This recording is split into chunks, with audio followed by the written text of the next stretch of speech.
দর্শক খেয়াল করছেন যে রাজনীতিতে একটা নাটকীয় পরিবর্তন হতে যাচ্ছে।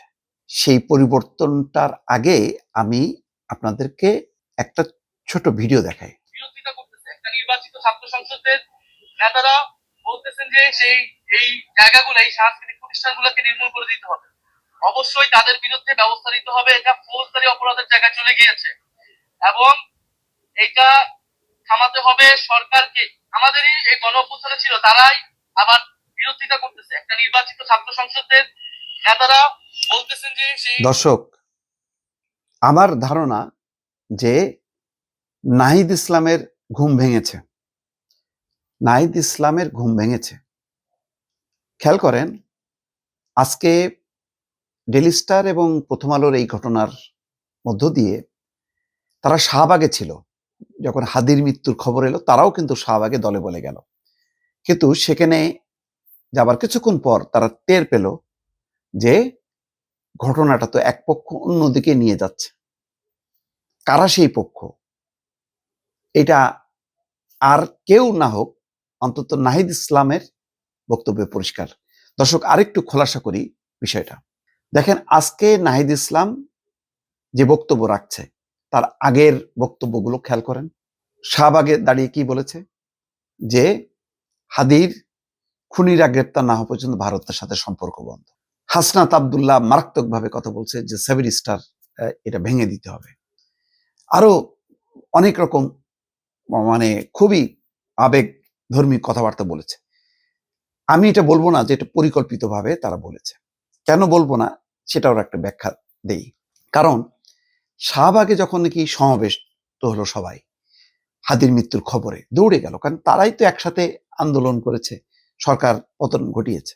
পরে আমার ধারণা যে কিছুক্ষণ পর যখন কি ডেইলি স্টার জুড়ে যখন নাকি ঘোলাটে পরিস্থিতি তৈরি করা হলো, আগুন দেয়া হলো, এবং শুধু তাই না, এর মধ্যে যেটা সবচেয়ে মারাত্মক হলো যে 30 জন সাংবাদিককে পুড়িয়ে মারার জন্য একেবারে মরিয়া একটা গ্রুপ, উগ্রবাদীরা।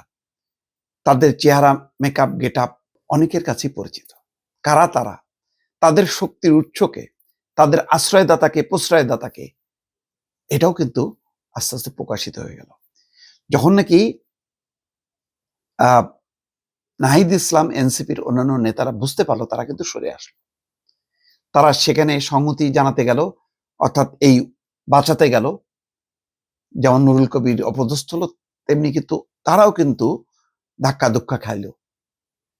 দেখছেন না, নাসিরুদ্দিন পাটোয়ারি কোন রকমের দরজা বন্ধ বেড়ে চলে গেল।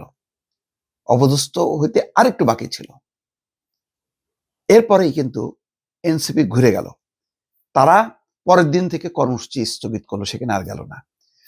ফলে পুরো শাহবাগ জুড়ে যে কর্মসূচি, যে উন্মাদনা, সেটা কিন্তু জামাত শিবিরের পক্ষ থেকে হয়েছে।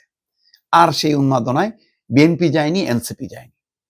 ফলে এই যে এনসিপির নাটকীয় প্রত্যাবর্তন, এটাও কিন্তু খুব সিগনিফিক্যান্ট। এখন তারা দেখেন, আজকে সোনারগাঁও হোটেলে মব ভায়োলেন্সে আক্রান্ত বাংলাদেশ শীর্ষক প্রতিবাদ সভায় তারা জড়ো হয়েছে।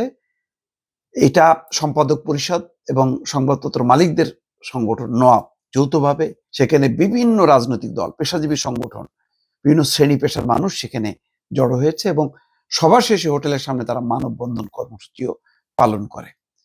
এই কর্মসূচিতে নাহিদ ইসলাম বলছেন, সরকারের ভেতরের একটি অংশের সংশ্লিষ্টতার ইঙ্গিত পাওয়া যায়। কি অদ্ভুত ব্যাপার! আমি গত রাতে মন্ত্রমুগ্ধের মতন শুনছিলাম নিউজ পত্রিকার সম্পাদক নুরুল কবির, যিনি হেনস্থার শিকার হয়েছিলেন, তিনিও কিন্তু বলছেন যে মনে হচ্ছে সরকার এটি হতে দিয়েছে এবং সরকারের কোনো না কোনো পক্ষ এই মব ভায়োলেন্সের পক্ষে ছিল, তাদের একটা মদত ছিল। তাহলে ভেতরে আছে, সরকারের ভেতরে একটা অংশ, বাইরে একটা অংশ আছে, তারা মিলেই করেছে। এই পরিস্থিতির কারণে আমার ধারণা যে এনসিপি বুঝতে পেরেছে এবং তারা তাদের রাজনৈতিক অবস্থান পরিবর্তন করেছে, যেটা গণতান্ত্রিক রাজনীতির, ভবিষ্যৎ গণতান্ত্রিক রাজনীতির জন্য ইতিবাচক বলে অনেকে মনে করতে পারেন।